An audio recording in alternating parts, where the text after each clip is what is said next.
का मुकाबला करना चाहिए। यह पूरी मानवता की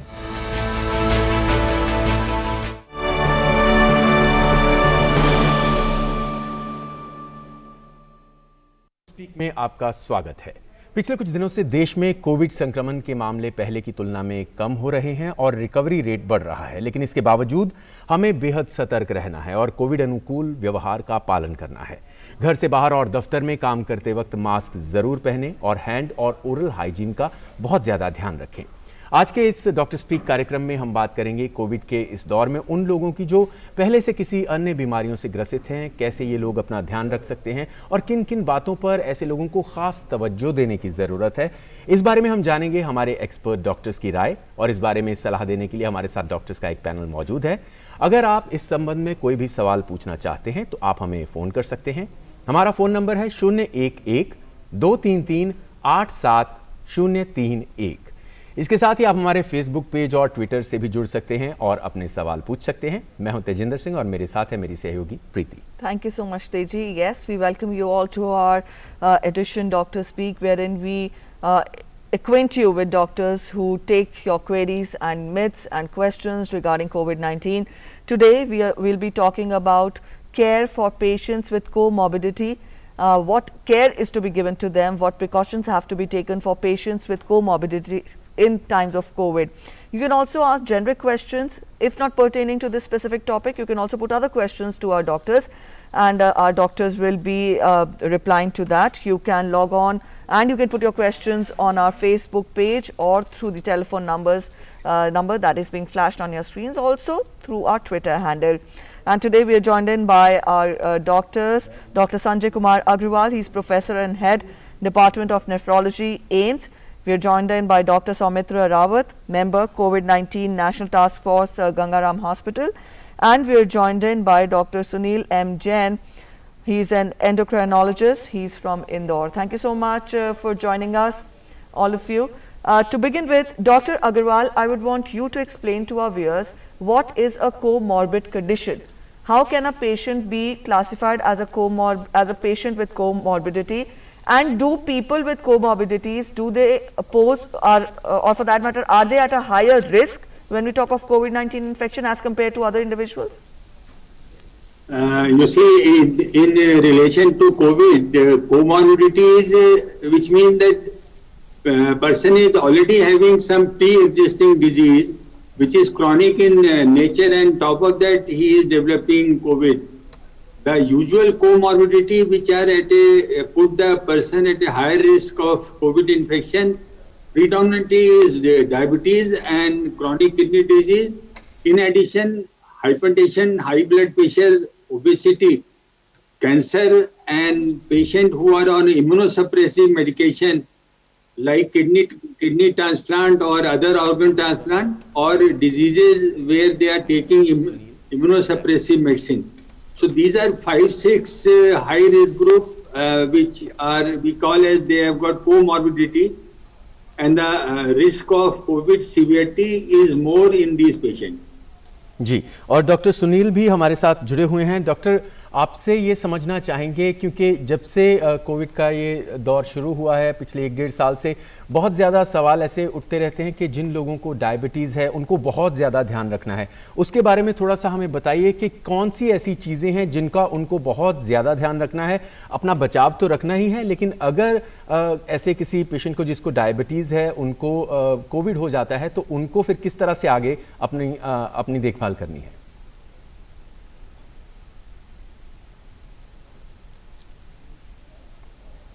डॉक्टर सुनील इस वक्त हमारे साथ नहीं हैं। डॉक्टर सौमित्र, आपसे जानना चाहेंगे खासकर लिवर और गैस्ट्रोएंटरोलॉजी के बारे में कि इससे संबंधित कौन सी ऐसी बीमारियां हैं जो अगर किसी व्यक्ति में हो तो उनको बहुत ज्यादा ध्यान रखने की जरूरत है। जैसे कि किसी को लिवर डिजीज हो, जैसे कि लिवर सिरोसिस हो, या फिर NAFLD हो, non alcoholic fatty liver disease हो, जिसके कि लिवर फंक्शन बढ़े हुए हैं और एबनॉर्मल हैं, उसमें भी जो डिजीज सीवियरिटी है वो ज्यादा हो सकती है।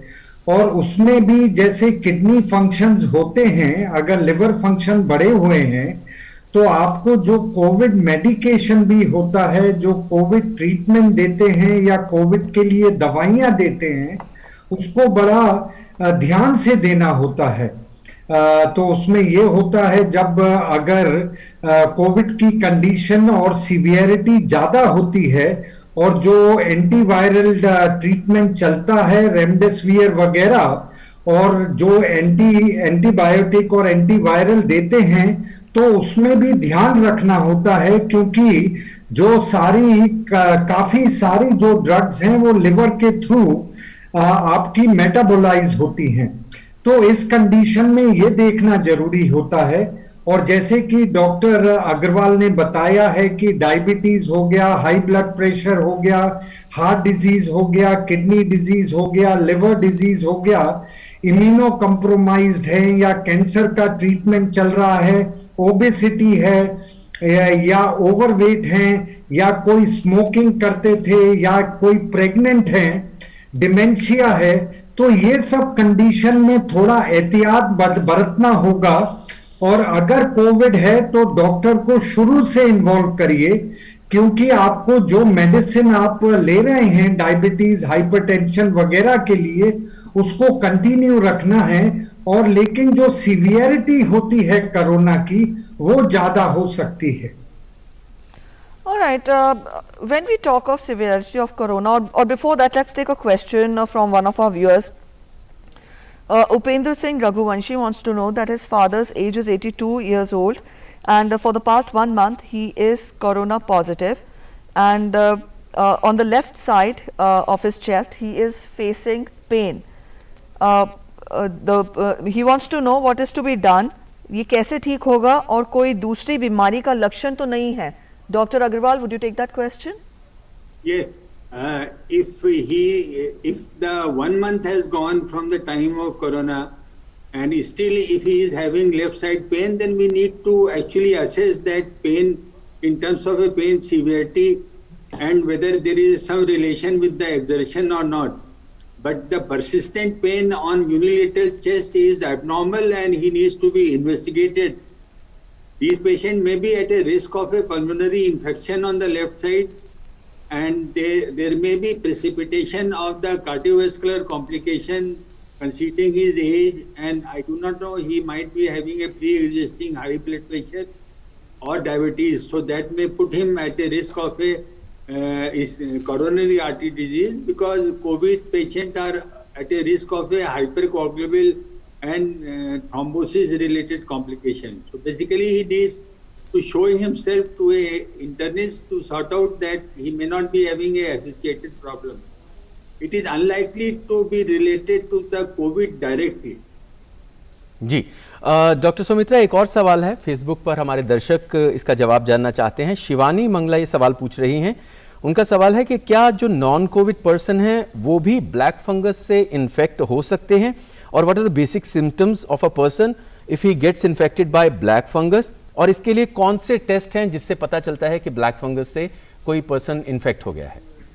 जो ब्लैक फंगस है उसके प्री डिस्पोजिंग फैक्टर होता है, अगर आपको कोरोना है, आप आईसीयू में लंबे समय तक रह चुके हैं, और आपको डायबिटीज है, और आप इम्यूनो कम्प्रोमाइज्ड हैं, जैसे कि डॉक्टर अग्रवाल ने बताया था हाई रिस्क ग्रुप, कि किसी को कैंसर की दवाइयां चल रही हैं या कैंसर से रिकवर कर रहे हैं, या ट्रांसप्लांट हो चुका है और ट्रांसप्लांट की दवाइयां चल रही हैं जिससे कि आप इम्यूनो कम्प्रोमाइज्ड हैं, या फिर आपको डायबिटीज की दवाइयां चली हैं, या आपने स्टीरॉइड को काफी ज्यादा मात्रा में लिया है और काफी हाई डोज में लिया है।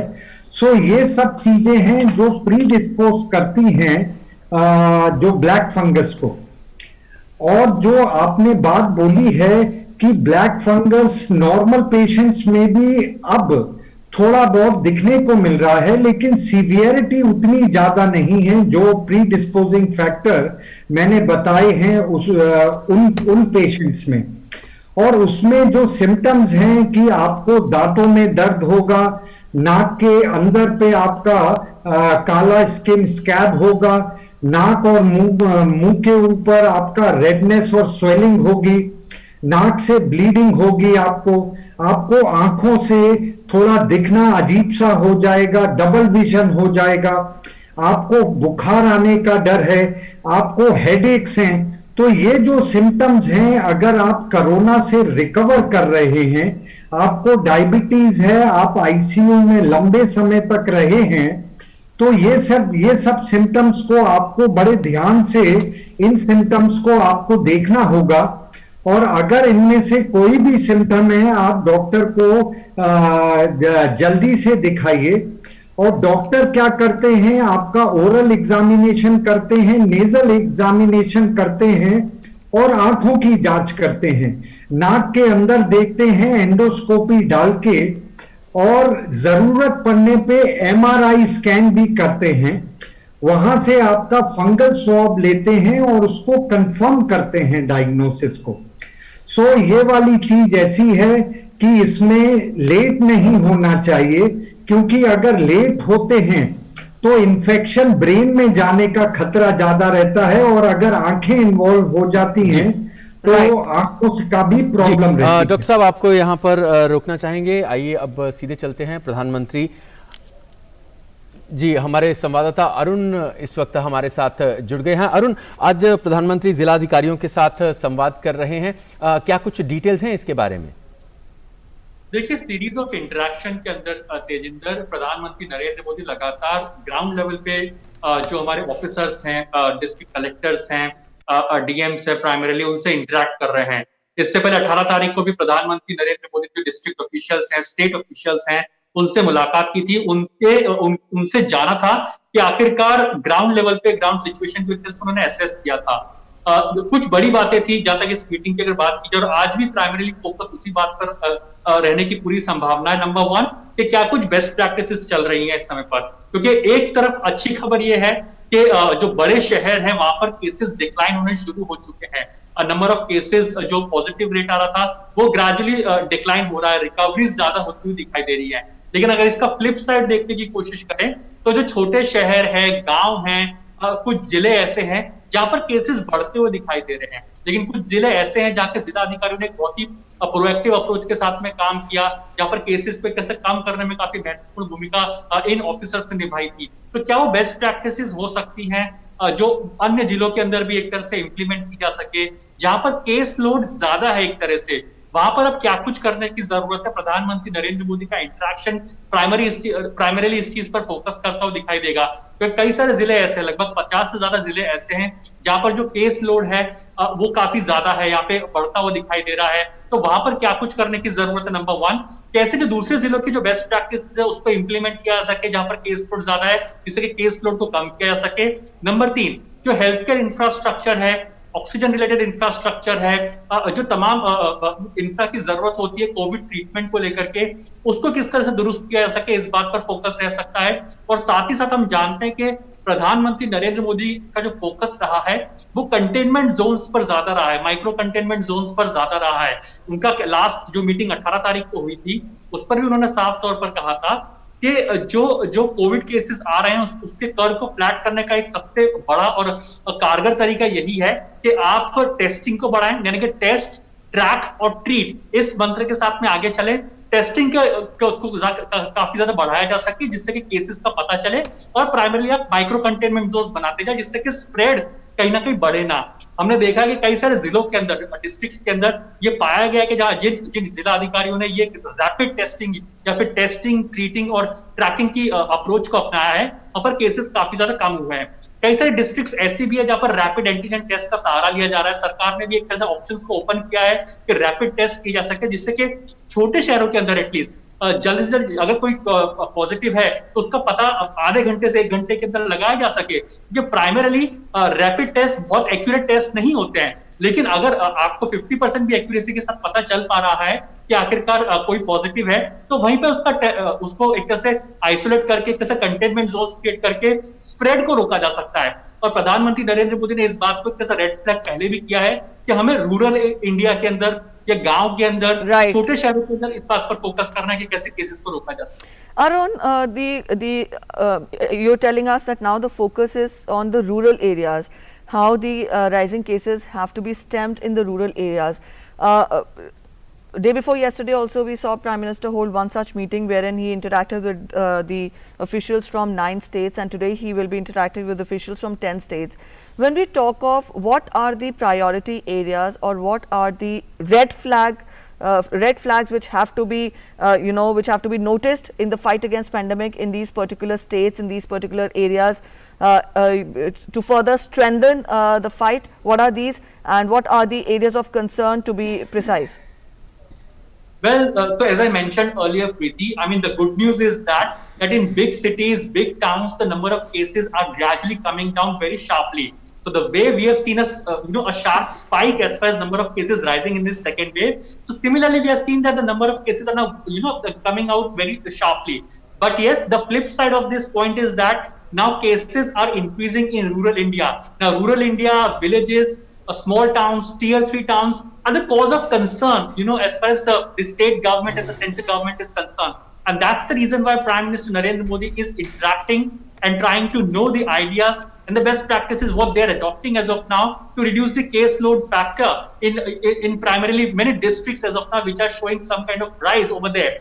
So as earlier on 18th of May, when Prime Minister Narendra Modi did interact with various district and state officials, the main focus was that how can, the best practices can be implemented, whereby, the caseload factor has come down very sharply. There are various district officials, state officials, they have played an important role. They have created great awareness in their district, because as of now, you'll be surprised to know, Preeti and Tejinder, that in villages, in small towns, people over there are still not accepting this fact that if in case they're having fever, it can be COVID. They're believing this, that it is because of weather change that they're facing fever. If in case they're getting symptoms, they're actually, the sense is that they're not accepting it, that this could be COVID. And that's the reason why there is a need for creating awareness in villages, in small towns. Testing has to be increased. So how can testing be increased? Because we know this fact that RT-PCR test primarily takes more than 48 hours. In some cases, some scenario, it is also taking 3 days time for actual result to come. But yes, if in case there is some fever in villages, how can treatment can be provided right from day one? If in case there is a fever, how can a patient with a fever or some symptoms of COVID can be treated right from day one? So in that case, what the district officials and state officials are doing, they're focusing more on the rapid test or rapid antigen test, so that if in case somebody is coming positive in that test, although accuracy is not so high as equal to RT-PCR, but then also it gives us, it helps you primarily to control the infections in the villages or the small towns. So that is what the red flags that were raised last time also, that how can testing capacities can be increased. That's number one. Number two, how can awareness be created in villages, rural areas, tier 2 town, tier 3 towns? As far as, the COVID-19 is concerned, the ASHA worker and the Anganwadi workers are playing an important role as far as creating awareness is concerned. Third important aspect, of course, is about the healthcare infrastructure.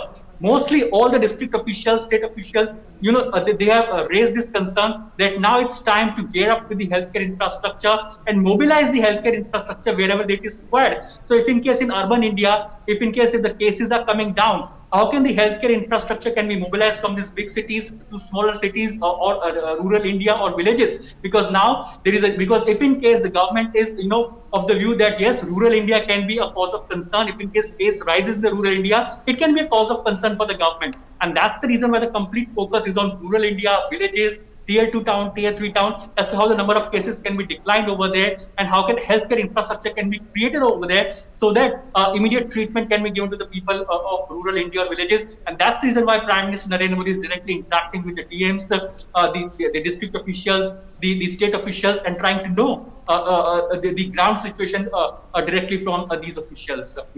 जी अरुण, बेहद अहम है कि लोगों को जो चीज़ें चाहिए वो उनके पास पहुँचें, और जिस तरह से अवेयरनेस का आपने जिक्र किया वो भी बहुत ज़रूरी है। अब जब जो सारा फोकस है वो गांव देहात की ओर ज़्यादा जा रहा है, ऐसे में जो एरियाज़ हम बड़े शहरों में देखते हैं जो इस वेव को देख चुके हैं, जहां पर चीज़ों को मैनेज किया गया, एक मीटिंग जो इस तरह से ज़िला अधिकारियों के साथ एक दूसरे के साथ जो ग्राउंड लेवल पर जिन्होंने इन चीज़ों को अपने अंडर करते होते हुए देखा है और उनको कंट्रोल करने के लिए अलग अलग तरीके अपनाए गए हैं। कोई भी चीज़ अगर नई शुरू करनी हो तो उसके लिए बहुत एक्सपेरिमेंट्स या कई तरह के विचार उसमें लगते हैं, लेकिन अगर किसी ने उसको सक्सेसफुल मॉडल को अप्लाई किया है तो उसके आइडिया को इस्तेमाल किया जा सकता है। एक बेहद अहम पहल कह सकते हैं इस तरह से जो विचारों का आदान प्रदान होता है इस तरह की मीटिंग्स में। बिल्कुल तेजिंदर, इस बात को समझना होगा कि भारत एक बहुत बड़ा देश है, 130 करोड़ की आबादी वाला देश है। कई देशों की आबादी को मिला देंगे तब जाके भारत की आबादी के बराबर हो पाएगी। तो सरकार जो सेंट्रल गवर्नमेंट होती है वो प्राइमरीली एक यूनिवर्सल पॉलिसी बनाती है, पूरे देश के लिए पॉलिसी बनाती है। लेकिन अगर किसी जो जिला अधिकारी है, डिस्ट्रिक्ट लेवल के जो ऑफिसर्स हैं, स्टेट लेवल के जो ऑफिशियल्स हैं, वो हर डिस्ट्रिक्ट में लगातार काम कर रहे हैं। 600 650 से ज्यादा डिस्ट्रिक्ट्स है हमारे देश के अंदर, तो हर डिस्ट्रिक्ट की अपनी एक बेस्ट प्रैक्टिसेस होती है। कुछ डिस्ट्रिक्ट होती है जहाँ पे केसेस कंट्रोल नहीं हो पाते हैं, लेकिन आज भी आप देखिए कि उत्तर प्रदेश के कई सारे डिस्ट्रिक्ट्स हैं, महाराष्ट्र के फॉर दैट मैटर कई सारे डिस्ट्रिक्ट्स हैं, तमिलनाडु में कई सारी डिस्ट्रिक्ट्स ऐसी हैं जहाँ के डिस्ट्रिक्ट ऑफिशियल्स को अगर आप देखेंगे तो प्राइमरीली बहुत बेहतरीन काम किया है। गुजरात के कुछ ऑफिशियल्स को देखिए, कुछ एरियाज में देखिए जहाँ पे केसेस बहुत राइज हो रहे थे शार्पली, वहां पे कैसे डिक्लाइन होना शुरू हुआ है। तो क्या वो बेस्ट प्रैक्टिसेस रही थी? टेस्टिंग, ट्रैकिंग और ट्रीटमेंट, ये एक बहुत बड़ा मंत्र साबित होता हुआ दिखाई दिया कि जितने आप टेस्ट करेंगे, प्रधानमंत्री नरेंद्र मोदी ने भी साफ तौर पर कहा है कि आप टेस्ट, ट्रैक और ट्रीट के मंत्र को अपनाइए और माइक्रो कंटेनमेंट जोन्स को बनाइए। दूसरा, अवेयरनेस क्रिएट कीजिए। और जिस तरह से रिकवरी रेट ग्रेजुअली बड़े शहरों में बढ़ती हुई दिखाई दे रही है, लग रहा है कि केसेस पीक आउट हुए हैं और ग्रेजुअली डिक्लाइन आ रहा है। आप दिल्ली में देख लीजिए, मुंबई में देख लीजिए फॉर दैट मैटर, या उत्तर प्रदेश के स्टेट में देख लीजिए, कई सारे जो शहर है, डिस्ट्रिक्ट है, वहां पर केसेस का डिक्लाइन होना शुरू हुआ है। तो ये अपने आप में दर्शाता है प्राइमरीली कि कैसे बड़े शहरों में केसेस डिक्लाइन हो रहे हैं। लेकिन अगर रूरल इंडिया में इस तरह का स्पाइक देखने को मिलता है जो कि हमने पिछले 15 दिन के अंदर या बड़े शहरों में देखा था, तो बहुत बड़ा कंसर्न हो सकता है। और जैसे हमने बड़े शहरों में एक तरह से जो एक एक्सपीरियंस हासिल किया है कोविड की सेकेंड वेव से जूझने में, तो वो हम कैसे रूरल इंडिया में इंप्लीमेंट कर सके। और गांव के अंदर, छोटे शहरों में, डिस्ट्रिक्ट के अंदर जो जिला अधिकारी होते हैं, डिस्ट्रिक्ट ऑफिसर्स होते हैं, वो चूंकि ग्राउंड पे काम कर रहे हो, लगातार ग्राउंड पे काम कर रहे हैं, तो क्या कुछ कंसर्न है, जो गांव के लोग हैं वो क्या सोच रहे हैं? क्योंकि मेरी कुछ गांव के प्रधान होते हैं उनसे बातचीत हुई थी फोन पे, कुछ उत्तर प्रदेश के थे, कुछ महाराष्ट्र के थे, तो उनसे जो मेरी बात हुई फोन पर, उन्होंने कहा कि अभी भी गांव में लोग इस चीज को एक्सेप्ट नहीं कर रहे हैं। अगर किसी को छोटा सा बुखार भी हो रहा है, खांसी हो रही है, तो वो उनको लग रहा है कि भाई ये वेदर चेंज हो रहा है, वायरल है, घर में अदरक की चाय पिएंगे या थोड़ा बहुत इस तरह के घरेलू नुस्खे अपनाएंगे तो अपने आप ठीक हो जाएगा। लेकिन ये फैक्ट नहीं है। जब कभी भी पैंडेमिक हिट करता है तो हर बुखार को प्राइमरीली आपको वैसे ही देखना चाहिए कि ये पैंडेमिक ही है, ये कोविड हो सकता है। तो उसके लिए पहले दिन से ही आपको बिल्कुल एक तरह से फोरफ्रंट पे आकर के आपको जो तमाम टेस्ट कराने हैं, डॉक्टर की सलाह लेनी है, उसके हिसाब से जैसे प्रोटोकॉल को फॉलो करना है उसको करना चाहिए। आपको अपने आप को आइसोलेट करना चाहिए। लेकिन गांव में चूंकि अवेयरनेस की बहुत कमी है, ज्यादातर लास्ट टाइम भी जो डिस्ट्रिक्ट ऑफिशियल्स थे उनका ये कंसर्न था कि भाई जो गांव के अंदर है, छोटे शहरों में अवेयरनेस की बहुत ज्यादा कमी है, लोग आइसोलेट नहीं कर रहे हैं और आइसोलेट वहां पे पॉसिबल भी नहीं, क्योंकि छोटे छोटे घर है वहां पर गांव के अंदर, तो उनके लिए अपने आप को आइसोलेट करना भी मुश्किल हो रहा है। तो ऐसे में प्राइमरी डिस्ट्रिक्ट ऑफिशियल्स क्या काम कर सकते हैं? क्या क्योंकि कई डिस्ट्रिक्ट्स में देखा गया था कि कुछ डिस्ट्रिक्ट सभी आदरणीय मुख्यमंत्रीगण और सभी साथियों, सबसे पहले तो आप सबका धन्यवाद। बहुत ही अच्छे ढंग से आपने अपने क्षेत्र के इनिशिएटिव, योजना के विषय में बताया। कोरोना की सेकेंड वेव से लड़ने के लिए एक प्रकार से जिलों के आप सबसे प्रमुख योद्धा है। 100 वर्षों में आई इस सबसे बड़ी आपदा में हमारे पास जो संसाधन है उनका बेहतर से बेहतर उपयोग करके आपने इतनी बड़ी लहर का मुकाबला किया है। साथियों, आपसे बातचीत की शुरुआत में मैं आपको वो दिन याद दिलाना चाहता हूं जब आप इस सेवा में आने के लिए तैयारी कर रहे थे। आप याद करिए, जब आप सिविल सर्विसेज या अन्य परीक्षाओं के लिए जुटे थे तो आप अपने परिश्रम पर, अपने काम करने के तरीके पर सबसे ज्यादा विश्वास करते थे। आप जिस भी क्षेत्र में रहे हो वहां की छोटी छोटी बारीकी से परिचित होते हुए आप सोचते थे कि मैं इस दिक्कत को इस तरह दूर करूंगा। आपकी यह सोच आपकी सफलता की सीढ़ी भी बनी। आज परिस्थितियों ने आपको अपनी क्षमताओं की नई तरह से परीक्षा देने का अवसर दिया है। अपने जिले की छोटी से छोटी दिक्कत को दूर करने के लिए पूरी संवेदनशीलता के साथ लोगों की समस्याओं का समाधान करने के लिए आपकी यही भावना काम आ रही है। हां, कोरोना के इस काल ने आपके काम को पहले से कहीं अधिक चैलेंजिंग और डिमांडिंग बना दिया है। महामारी जैसी आपदा के सामने सबसे ज्यादा अहमियत हमारी संवेदनशीलता और हमारे हौसले की ही होती है। इसी भावना से आपको जन जन तक पहुंचकर जैसे काम कर रहे हैं उसको और अधिक ताकत से और अधिक बड़े पैमाने पर करते ही रहना है। साथियों, नए नए चैलेंजेस के बीच हमें नए नए तौर तरीकों और समाधानों की जरूरत होती है और इसलिए ये जरूरी हो जाता है कि हम अपने स्थानीय अनुभवों को साझा करें और एक देश के रूप में मिलकर के हम सब काम करें।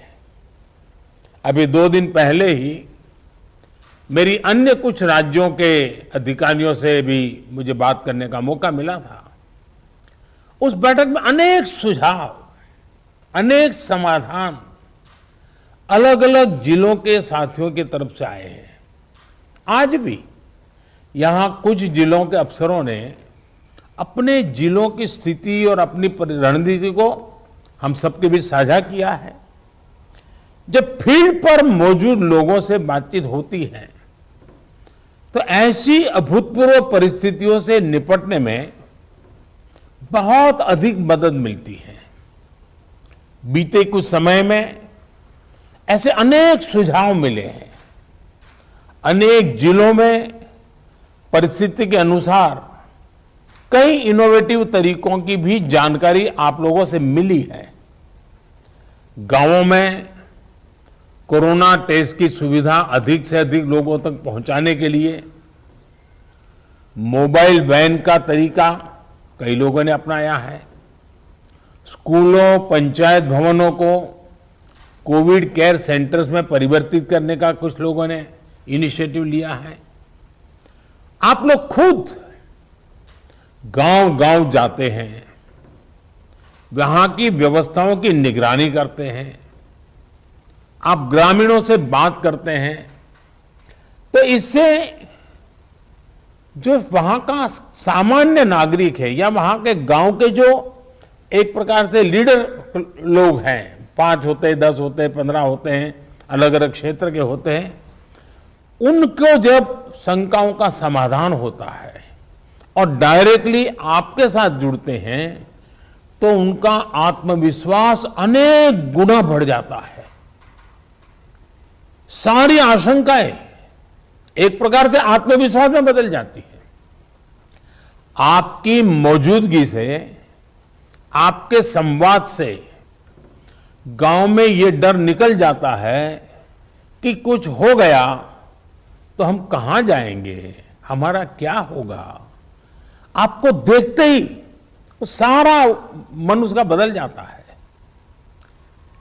इससे लोगों में साहस के साथ ही अपने गांव को बचाने की जागरूकता भी बढ़ती है।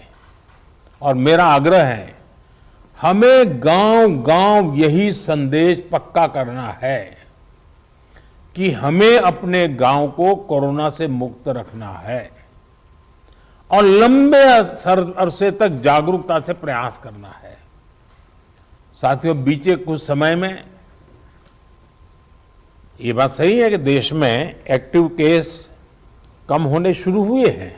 आप भी अपने जिले में अनुभव करते होंगे कि 20 दिन पहले जो एकदम से आपके ऊपर प्रेशर आया था, अब आपको भी काफी महसूस होता होगा बदलाव। लेकिन आपने इन 1.5 सालों में ये अनुभव किया हुआ है कि जब तक ये संक्रमण माइनर स्केल पर भी मौजूद है, तब तक चुनौती बनी रहती है। कई बार जब केस कम होने लगते हैं तो लोगों को भी लगता है कि अब चिंता की बात नहीं, वो तो चला गया। लेकिन अनुभव दूसरा है। टेस्टिंग और डिस्टेंसिंग जैसे मेजर्स को लेकर लोगों में गंभीरता कम न हो, इसके लिए सरकारी तंत्र, सामाजिक संगठन, जनप्रतिनिधि, इन सबके बीच में एक सामूहिक जिम्मेवारी का भाव हमें पक्का करना होगा। और प्रशासन की जिम्मेवारी और बढ़ जाती है। कोविड एप्रोप्रिएट बिहेवियर जैसे मास्क पहनना, हाथ धुलना, जब इनमें कोई कमी नहीं आती, आपके जिलों में, आपके जिलों के बाजारों में, गांवों में कम से कम होने के बाद भी लोग सभी दिशा निर्देशों का पालन करते हैं, तो ये कोरोना से लड़ाई में बहुत मदद करता है।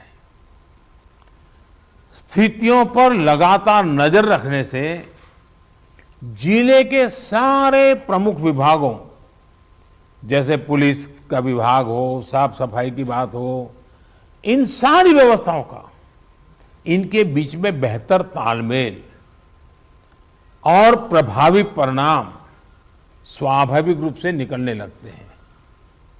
मुझे आपके कई जिलों से इस रणनीति पर काम करने के रिजल्ट्स की जानकारी मिलती रही है। इन जगहों पर आपने वाकई बड़ी संख्या में लोगों का जीवन बचाया है। साथियों, फील्ड में किए गए आपके कार्यों से, आपके अनुभवों और फीडबैक से ही प्रैक्टिकल और इफेक्टिव पॉलिसीज बनाने में मदद मिलती है। टीकाकरण की रणनीति में भी हर स्तर पर राज्यों और अनेक स्टेक होल्डर से मिलने वाले सुझावों को शामिल करके आगे बढ़ाया जा रहा है। इसी क्रम में स्वास्थ्य मंत्रालय की तरफ से 15 दिन के टीकों की उपलब्धता की जानकारी राज्यों को दी जा रही है। वैक्सीन सप्लाई टाइमलाइन की स्पष्टता होने से टीकाकरण से जुड़े मैनेजमेंट में आप सभी को और आसानी होने वाली है। मुझे विश्वास है कि हर जिले और वैक्सीनेशन सेंटर के स्तर पर सप्लाई और सुदृढ़ होगी। इससे टीकाकरण से जुड़ी अनिश्चितताओं को दूर करने में, पूरी प्रक्रिया को स्ट्रीमलाइन करने में बहुत मदद मिलेगी। वैक्सीनेशन का जो प्लान है, जो कैलेंडर है, उनको हम नियमित रूप से अलग अलग मीडिया प्लेटफॉर्म पर अधिक से अधिक साझा करेंगे तो लोगों को कम से कम परेशानी होगी। साथियों, पिछली महामारी हो या फिर ये समय, हर महामारी ने हमें एक बात सिखाई है। महामारी से डील करने के हमारे तौर तरीकों में निरंतर बदलाव, निरंतर इनोवेशन, निरंतर अपग्रेडेशन बहुत जरूरी है। ये वायरस म्यूटेशन में स्वरूप बदलने में माहिर है। एक प्रकार से बहुरूपिया भी है और ये वायरस धूर्त भी है। तो हमारे तरीके और स्ट्रेटेजी भी डायनेमिक होने चाहिए। साइंटिफिक लेवल पर हमारे वैज्ञानिक वायरस के बदलते स्वरूपों से निपटने के लिए दिन रात काम कर ही रहे हैं। वैक्सीन बनाने से लेकर एसओपीज और नई ड्रग्स बनाने तक लगातार काम हो रहा है। जब हमारी एडमिनिस्ट्रेटिव अप्रोच भी इतनी ही इनोवेटिव और डायनेमिक रहती है तो हमें असाधारण परिणाम मिलते हैं। आपके जिले की चुनौतियां यूनिक होगी, इसलिए आपके समाधान भी उतने ही यूनिक होने चाहिए। एक विषय वैक्सीन वेस्टेज का भी है। एक भी वैक्सीन की वेस्टेज का मतलब है किसी एक जीवन को जरूरी सुरक्षा कवच नहीं दे पाना। इसलिए वैक्सीन वेस्टेज रोकना बहुत जरूरी है। मेरा यह भी कहना है कि जब आप अपने जिले के आंकड़ों की समीक्षा करते हैं तो उसमें अर्बन और रूरल इसको भी अलग अलग से आप गौर करें ताकि आपका फोकस रहे।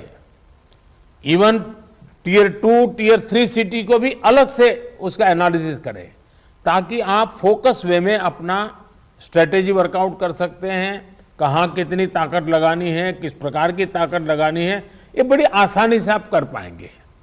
और इससे जब ये प्रकार से देखेंगे तो ग्रामीण इलाकों में कोरोना से निपटने में मदद मिलेगी। और मैं भी लंबे अरसे तक आप ही की तरह कुछ न कुछ काम करते करते यहाँ पहुंचा हूं। मेरा अनुभव है कि गांव के लोगों को अगर सही बात समय पर पहुंचा दी जाए तो वो बहुत रिलीजियसली उसको फॉलो करते हैं, बहुत रिलीजियसली। और जो शहरों में कभी कभी हमको किसी चीज को लागू करने में मेहनत पड़ती है, गांव में उतनी मेहनत नहीं पड़ती। हाँ, क्लैरिटी चाहिए, गांव के अंदर एक टीम बनानी चाहिए। आप देखिए वो परिणाम खुद दे देते हैं आपको। साथियों, सेकंड वेव के बीच वायरस म्यूटेशन की वजह से अब युवाओं और बच्चों के लिए भी ज्यादा चिंता जताई जा रही है। अभी तक हमारी जो रणनीति रही है, आपने जिस तरह फील्ड में काम किया है उसने इस चिंता को उतना गंभीर होने से रोकने में मदद तो की है, लेकिन हमें आगे के लिए और अधिक तैयार रहना ही होगा। और सबसे पहला काम आप कर सकते हैं कि अपने जिले में युवाओं, बच्चों में संक्रमण और उसकी गंभीरता के आंकड़े व्यवस्थित करें। अलग से उस पर रेगुलर आप एनालिसिस कीजिए। आप स्वयं भी, मेरा सभी आप प्रमुख अधिकारियों से आग्रह है कि आप स्वयं भी उसका आकलन करें। इससे आगे के लिए तैयारी करने में मदद मिलेगी। साथियों, मैंने पिछली बार की बैठक में भी, और मैंने ये भी कह रहा कि जीवन बचाने के साथ साथ हमारी प्राथमिकता जीवन को आसान बनाए रखने की भी है। गरीबों के लिए मुफ्त राशन की सुविधा हो, दूसरी आवश्यक सप्लाई हो, काला बाजारी पर रोक हो, ये सब इस लड़ाई को जीतने के लिए भी जरूरी है और आगे बढ़ने के लिए भी आवश्यक है।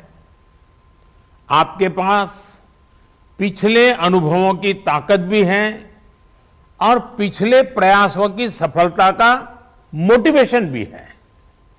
मुझे पूरा भरोसा है कि आप सभी अपने अपने जिलों को संक्रमण मुक्त करने में सफलता पाएंगे। देश के नागरिक का जीवन बचाने में, देश को विजयी बनाने में हम सभी सफल होंगे।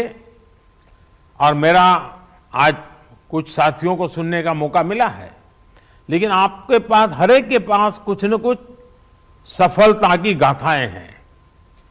बड़े अच्छे इनोवेटिव प्रयोग आप सबने कहीं न कहीं किए हैं।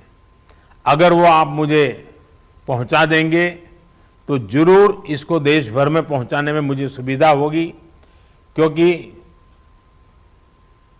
इंटेलेक्चुअली डिबेट करके कितनी भी चीज क्यों न निकाले, लेकिन उससे ज्यादा ताकत जो फील्ड में काम करता है, उसने जो अनुभव किया है और उसने जो रास्ते खोजे हैं, वो बहुत ताकतवर होते हैं।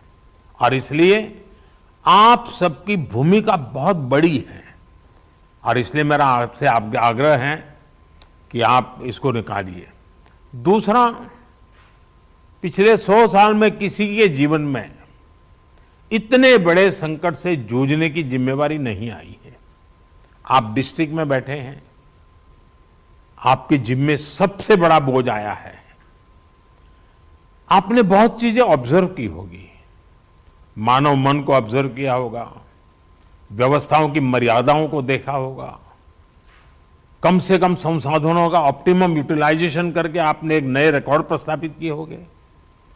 जब भी मौका मिले इसको जरा जरूर अपनी डायरी में लिख करके रखिए। आने वाली पीढ़ियों को आपके अनुभव काम आएंगे, क्योंकि पिछली शताब्दी में 100 साल पहले जो बड़ी महामारी हुई, वो उसके उतने रिकॉर्ड उपलब्ध नहीं है कि वो लड़ाई, उसका रूप कैसा था, संकट कितना गहरा था, कहाँ क्या हुआ, बाहर निकलने के रास्ते क्या खोजे गए। लेकिन आज हमारे डिस्ट्रिक्ट के अफसर अगर ये डिस्ट्रिक्ट गैजेट की तरह इसको बनाएंगे तो भविष्य की पीढ़ियों को भी हमारी ये मेहनत, हमारे अनुभव, ये आने वाली पीढ़ियों के लिए भी काम आएगा। और मैं आपको भी इस सफलता के लिए, इस मेहनत के लिए, और आपको और आपकी पूरी टीम को, जिस प्रकार से आप लोगों ने इसका नेतृत्व किया है, आपको बधाई देता हूं, आपकी सराहना करता हूं। और मैं आशा करता हूं कि आप और अधिक सफलता प्राप्त करेंगे, तेजी से सफलता प्राप्त करेंगे और जन सामान्य के अंदर विश्वास पैदा करेंगे। सामान्य मानवीय का विश्वास विजय की सबसे बड़ी जड़ी बूटी है, सबसे बड़ी जड़ी बूटी है। इससे बड़ी जड़ी बूटी नहीं हो सकती है, और ये काम आप आसानी से कर सकते हैं। आप स्वस्थ रहें, कार्य का बोझ आपको ज्यादा है, मैं अनुभव करता हूं। और बारिश की सीजन आएगी तो और एक सीजनल जो प्रेशर रहता है वो तो बढ़ने ही वाला है। लेकिन इन सब के बीच भी आप स्वस्थ भी रहें, आपका परिवार स्वस्थ रहे, और आपका जिला जल्द से जल्द स्वस्थ हो, हर नागरिक स्वस्थ हो, ये आपकी कामना ईश्वर पूरी करे, आपका पुरुषार्थ पूरी करेगा। मेरी तरफ से आपको बहुत शुभकामनाएं, बहुत बहुत धन्यवाद।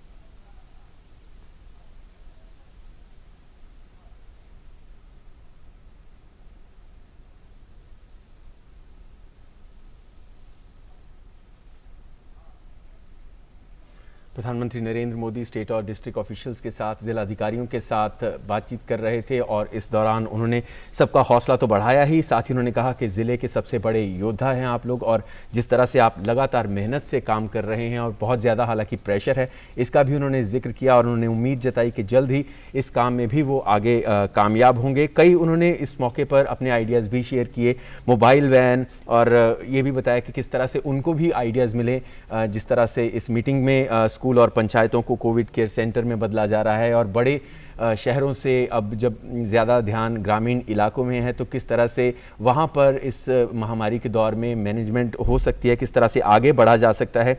और ये भी उन्होंने कहा कि ये कोई एक समय की ज़रूरी नहीं है कि एक ही समय, आप इस समय महामारी बहुत ज़्यादा है तो आपको कोविड अप्रोप्रिएट बिहेवियर का पालन करना है, बल्कि इसे लंबे समय तक आगे बढ़ाना है और इसका पालन करते रहना है। टीकाकरण को लेकर भी उन्होंने बात कही कि किस तरह से प्लानिंग चल रही है, राज्य और स्टेक होल्डर्स के सुझावों से आगे आने वाले दिनों में 15 दिन का इसका सप्लाई जो रहेगा वो और सुदृढ़ होगी, और वैक्सीन वेस्टेज रोकने पर भी उन्होंने इस दौरान जोर दिया। So the crux of the Prime Minister's address was that awareness is the key in the fight against the pandemic. He urged the participating district magistrates and the field officials to make sure that they keep on this keep working on this trend, and regular upgradation is also needed at all the times. Even though the cases are witnessing a fall, that does not mean that the guard has to be let down. He also called for dynamic handling of the virus. He advised, as my co-anchor also put, wastage, refrain from wastage of the vaccines, and he also said that transmission in the younger population and children in the villages has to be analyzed to make sure that they are kept safe from the virus. So yes, again, awareness is the key, and keep yourself aware, and not let your guards down in this fight against COVID-19. Even though we see that recoveries are rising, the number of cases are declining, but that does not mean that we sit back and relax. We have to keep following the COVID appropriate behavior. This was highlighted and enforced by the Prime Minister as well.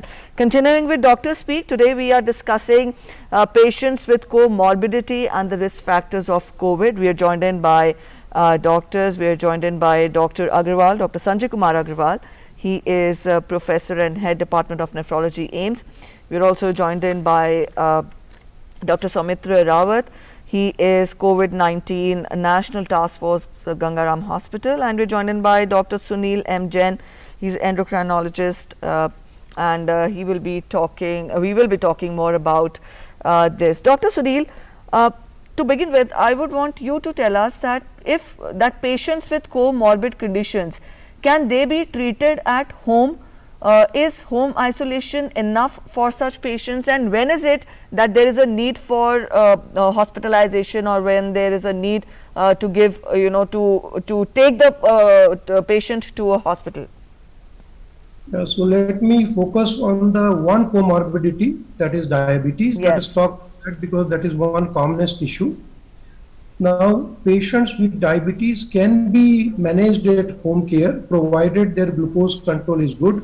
They are there monitoring their glucose, and as we know that there is a point in COVID patients where sometimes treatment like steroids are added after 7 days, and those patients who are having a comorbidity like diabetes but who are having a reasonably good control can be treated with steroids also at home, other COVID medications also at home, but it will be very important that they should keep monitoring their glucose. If required, they can get their diabetes treatment adjusted. And those patients in whom other symptoms, like we know that sudden surge, fever coming up, a lot of cough, oxygen dropping, such patients who will require then the next level therapy, they should be mobilized to hospital. Otherwise, diabetes patients can be very well managed at home isolation with COVID. जी doctor Sunil, आपसे एक सवाल और जानना चाहूँगा, क्योंकि black fungus को लेकर बहुत सारे सवाल आ रहे हैं। हम पहले भी इस बारे में इस प्रोग्राम में बात ज़रूर कर चुके हैं, लेकिन अक्सर ये सामने जिस तरह से बातें आ रही हैं, जिस तरह से सुनने में आ रही हैं कि जो डायबिटीज़ पेशेंट हैं उनमें ये ज़्यादा देखने को मिल रहा है। अगर वो इसमें जो चीज़ आपसे मैं समझना चाह रहा हूँ, क्या ये उन डायबिटिक पेशेंट्स में देखने को मिल रहा है जिनको कोविड होता है, जिनका हॉस्पिटल में ट्रीटमेंट होता है, उनमें ज़्यादा देखने को मिलता है, या फिर आमतौर पर जो डायबिटिक पेशेंट है जिनका डायबिटीज ज्यादा कंट्रोल में नहीं रहता वो भी इसके शिकार हो सकते हैं? देखिए, ये ब्लैक फंगस या म्यूकोर माइकोसिस के काफी सारे पेशेंट्स अभी हम लोग देख रहे हैं, और ये पहले भी देखते रहे हैं जब ये एरा नहीं था, लेकिन उस समय ये केसेस बहुत रेयर होते थे और उन्हीं डायबिटिक्स में होते थे जिनकी ग्लूकोज 500-600 होती थी और जिन्हें एसिडोसिस होता था। लेकिन अभी इस एरा में ये केसेस सभी तरह के पेशेंट्स में मैं देख रहा हूं। हालांकि अधिकांश मरीज ऐसे हैं जो हॉस्पिटलाइज हुए हैं, जिन्हें ऑक्सीजन थेरेपी दी गई है और साथ में स्टेरॉइड के साथ में उस समय उनका ग्लूकोज अनफॉर्चुनेटली बहुत हाई रहा। तो जो सबसे बड़ा रिस्क फैक्टर डायबिटीज में मैंने देखा है वो है इनका glucose invariably blood sugar level 300, 500, 600 के आसपास होता है। ऐसे पेशेंट जो होम आइसोलेशन में हैं, घर पर रहे और स्टेरॉइड लेते रहे, लेकिन उन्होंने अपनी शुगर लेवल को ध्यान ही नहीं दिया, सेकंड ग्रुप ऐसे पेशेंट्स का है जो कि इस फंगल इन्फेक्शन के साथ हम लोग देख रहे हैं, और इन लोगों का भी कॉमन फैक्टर वही है कि इनकी डायबिटीज पहले भी अनकंट्रोल थी, फिर कोविड हुआ और इस दौरान इनकी ग्लूकोज लेवल 400 टू 600 मिलीग्राम के बीच एवरेज रहने लगी। अब ये ग्लूकोज का लेवल एक ऐसा एनवायरनमेंट क्रिएट कर देता है जिसमें कि इस फंगस के स्पोर्स हाइफी में कन्वर्ट होके मैक्सिलरी साइनस में जगह बना लेते हैं और फिर वहां से ये स्प्रेड करने लगता है। तो मैसेज ये है कि यदि पेशेंट को डायबिटीज है तो इस एरा में जब उन्हें कोविड हुआ है वो अपनी ग्लूकोज को डेली चेक करे और मेक श्योर करे कि वो नॉर्मल रेंज में बनी रहे। All right, Dr. Agarwal, there are doubts and concerns among which have been expressed at times about how kidneys can be damaged during hospitalization or during the treatment protocol which is being followed. What is your take on that? What specific care has to be taken? देखिए, COVID is a illness. If the patient is admitted in the hospital, approximately 20% of patient with COVID has got some degree of a kidney involvement. COVID can directly cause kidney damage, as well as if COVID patient becomes sick and their blood pressure goes down, then because of the low blood pressure, kidney get affected. If COVID patient develops other bacterial infection, then because of the severe bacterial infection, kidney can get affected. So COVID patient जो hospital में admit होते हैं, ये 2-3 तरह से kidney damage हो सकती है। इसको हम लोग एक्यूट किडनी इंजरी कहते हैं कि because kidney is damage for a very short period. However, we know that approximately 20 to 25% patient who has got acute kidney injury during hospital admission, once they are discharged from the hospital and followed at a later stage in outdoor, approximately 25% patient go into chronic kidney disease, which means that the kidneys are getting permanently damaged, and then at a later stage these patients go into complete kidney damage and require dialysis and transplantation. So kidney is a very important component.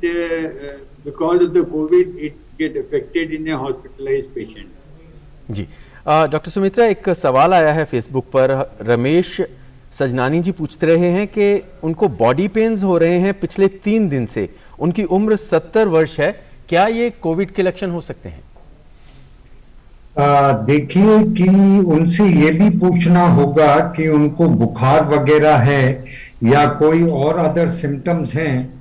लेकिन अगर body एक है, बहुत ज्यादा weakness है, माइल्जिया है, तो ये भी सिम्टम हो सकता है। इस समय एहतियात बरतनी तेजिंदर जी बहुत ज्यादा जरूरी है कि आजकल इतने ज्यादा एबनॉर्मल सिम्टम्स आ रहे हैं कोविड या कोरोना के कि लोगों को पेट में दर्द, डायरिया। मैं तो क्लिनिक में कई पेशेंट देखता हूं जो पेट दर्द और डायरिया के साथ आते हैं और उसमें कोरोना टेस्ट करते हैं, वो पॉजिटिव आता है, उन्हें कोई भी गले में खराश या बुखार नहीं होता है।